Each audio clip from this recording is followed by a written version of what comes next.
오늘은 누가복음 6장 38절 말씀을 통하여 받는 복, 주는 복이라고 하는 제목으로 하나님 말씀의 은혜 받고자 합니다. 이 세상에서 우리가 받는 복에는 크게 두 종류가 있습니다. 첫째는 받는 복이고요. 둘째는 주는 복입니다. 자, 오늘은 예수님이 산 위에서 설교하셨다고 하여 산상수훈이라고 하는 말씀 가운데 오늘은 누가복음 6장 38절 말씀을 통하여 은혜 받기를 원하는데요. 그럼 먼저 첫 번째로 이 땅 위에서 우리는 복을 받은 사람이다 라는 것입니다. 오늘 말씀 하반절에 보면 하나님이 우리에게 넘치도록 안겨주신다고 말씀합니다. 넘치도록 안겨준다? 그렇습니다. 하나님 우리에게 주시고 우리는 아버지께로부터 받습니다. 그뿐 아니라 여러분, 우리가 이 땅에 짐승으로 태어나지 않고 또 벌레로 태어나지 않고 또 고기로도 태어나지 않고 만물의 영장인 사람으로 태어난 것 자체가 어마어마한 축복입니다. 우리는 가끔 낚시를 하지요. 그런데 사람은 낚시에 낚이는 대상이 아니지요. 낚는 사람입니다. 그리고 낚시 바늘에 뭐가 끼워지죠? 낚시 바늘에 지렁이가 끼워집니다. 우리는 그 지렁이도 아니지요. 또 낚시 바늘에 달린 그 지렁이를 한번 먹어보겠다고 확 물다가 주둥이가 끼어서 펄펄 뛰면서 도망가려고 하지만 얼마 안 가서 힘을 잃게 되고 횟감이나 매운탕의 대상이 되는 그러한 고기나 곤충으로 우리가 태어나지 않았다는 사실이 정말로 감사한 일이지요. 여러분, 우리나라에는 하마가 없지만 하마를 한번 보세요. 또 악어를 한번 보세요. 항상 물속에서 지냅니다. 여러분, 우리 보고 항상 물속에서 살아라고 한다면 가능하겠습니까?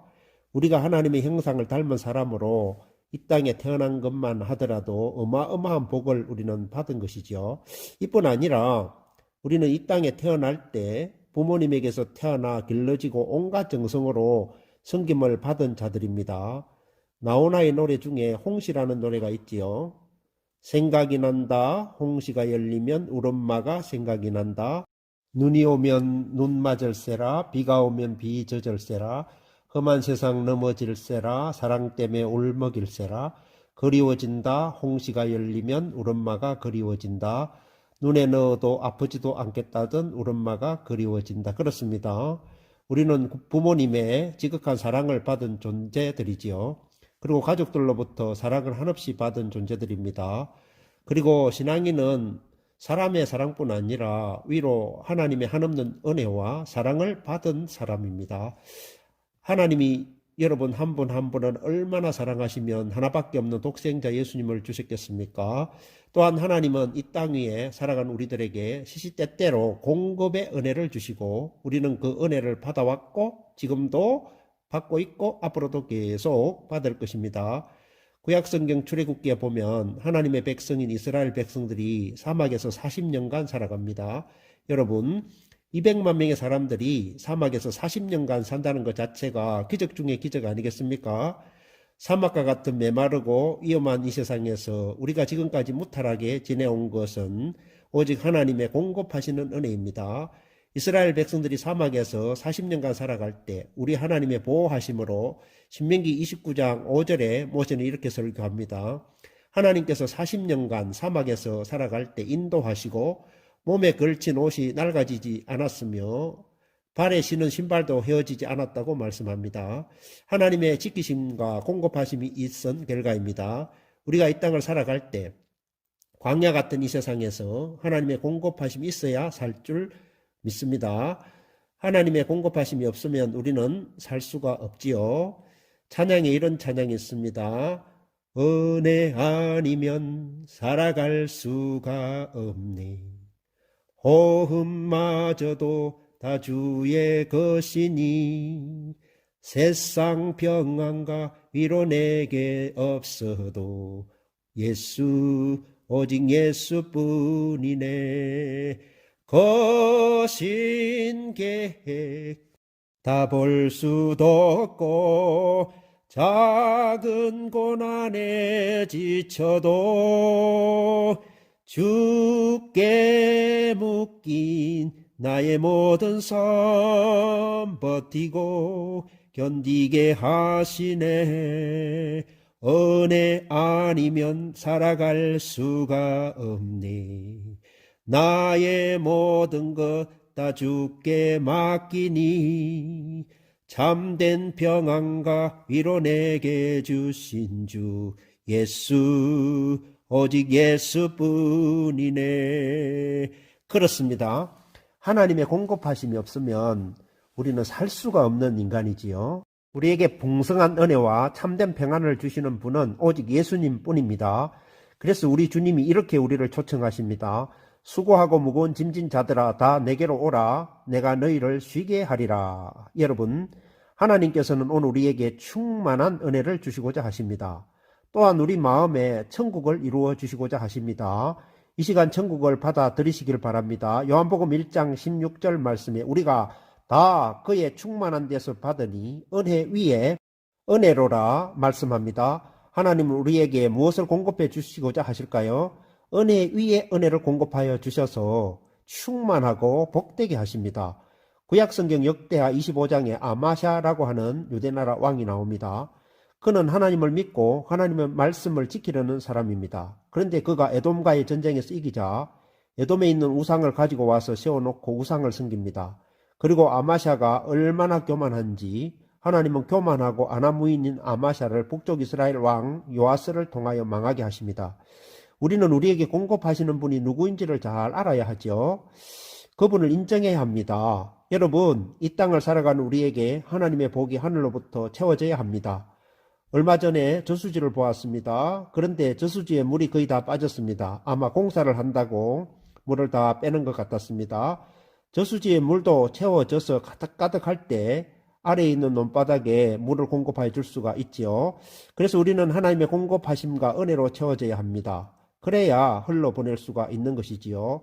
우린 하나님의 복을 공급받아야 하며 공급받음으로 끝나는 것이 절대 아닙니다. 왜입니까? 두 번째, 받는 복보다 주는 복이 더 큰 복이기 때문입니다. 오늘 말씀에 주라, 그리하면 너희에게 줄 것이니 곧 후이되어 흔들어 넘치도록 너희에게 안겨주리라. 전능하신 예수님의 약속의 말씀입니다. 그래서 우리는 이 땅에서 복을 받기만 하는 자에서 이젠 한 단계 더 나아가 복을 나누는 자, 곧 주는 자로 서야 합니다. 그래야 제대로 복을 받은 자라고 할 수 있습니다. 바울사도도 이렇게 권면합니다. 사도행전 20장 35절 말씀에 주는 것이 받는 것보다 복이 있다 하심을 기억하여야 할지니라. 그렇습니다. 받는 것보다 주는 것이 비교할 수 없이 큰 복입니다. 그래서 우리는 받아서 자꾸자꾸 나누어줘야 하지요. 록펠러는 33세 때 백만장자가 됩니다. 43세 때 미국의 최고 부자가 되었고요. 53세 때 세계 최고의 갑부가 되지만 그는 결코 행복하지가 않았다고 합니다. 55세 때 록펠러는 불치병에 걸리지요. 의사로부터 1년 이상 살지 못한다고 하는 사형 선고를 받습니다. 록펠러는 최후 검진을 받기 위하여 휠체어를 타고 병원 로비를 지나는데 벽에 걸린 액자의 글이 눈에 들어옵니다. 예수님의 말씀, 주는 자가 받는 자보다 복이 있도다. 그 글을 보는 순간 몸에 전율이 생기고 눈물이 주르르 흘러내립니다. 선한 마음이 록펠러의 마음을 감싸는 가운데 눈을 지그시 감고 생각에 잠깁니다. 조금 후 시끄러운 소리에 정신을 차리게 되는데요. 입원비 문제로 다투는 소리였습니다.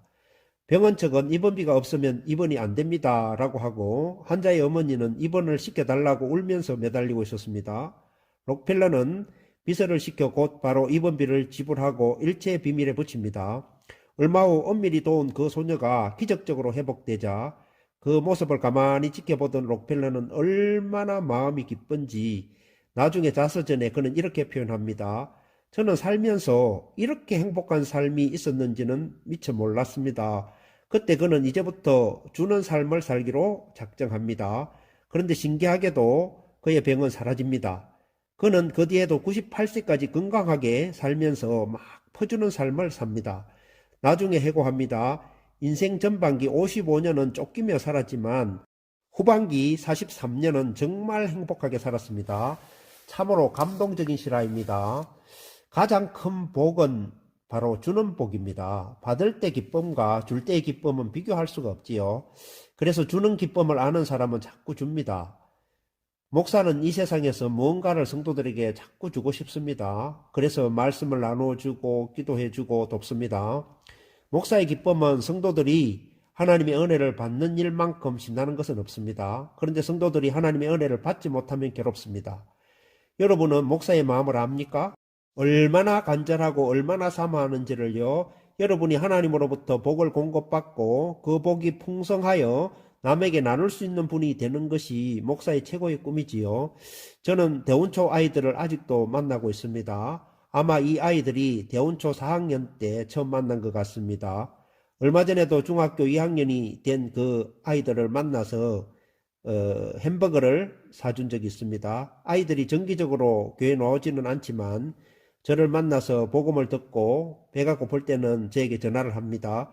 목사님, 햄버거 사주세요. 목사님, 통닭 사주세요. 저는 그 아이들이 전화 오면 꼭 사줍니다. 푸짐하게 사줍니다. 왜요? 내 돈 내고 아깝다고 생각이 되면 그렇게 할 수가 없지요.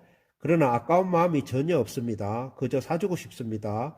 이것이 그리스도 예수님의 마음입니다. 예수님은 주라, 그리하면 너에게 줄 것이니 곧 후이되어 누르고 흔들어 넘치도록 너에게 안겨주리라 말씀합니다. 우리가 하나님께 드릴 때 하나님은 기뻐하십니다. 우리가 이웃에게 나누어 줄 때 하나님은 채우십니다. 내 거라고 내가 안고 살면 더 받을 게 없습니다. 그러나 대신 흩어 구제할 때 항상 하나님은 부하게 하십니다. 하나님이 채우시는 역사가 일어날 것입니다. 결론적으로 우리가 이 땅에서 잘 되는 비결이 뭘까요? 자꾸 받기를 구하는 것이 아니라 오히려 자꾸 나누어 주기를 원할 때 하나님은 후히 주시고 눌러주시고 흔들어주시고 넘치도록 우리에게 안겨주신다고 약속합니다. 이 약속을 다 받으셔서 큰 복을 누리시는 저와 여러분 되기를 바랍니다. 감사합니다.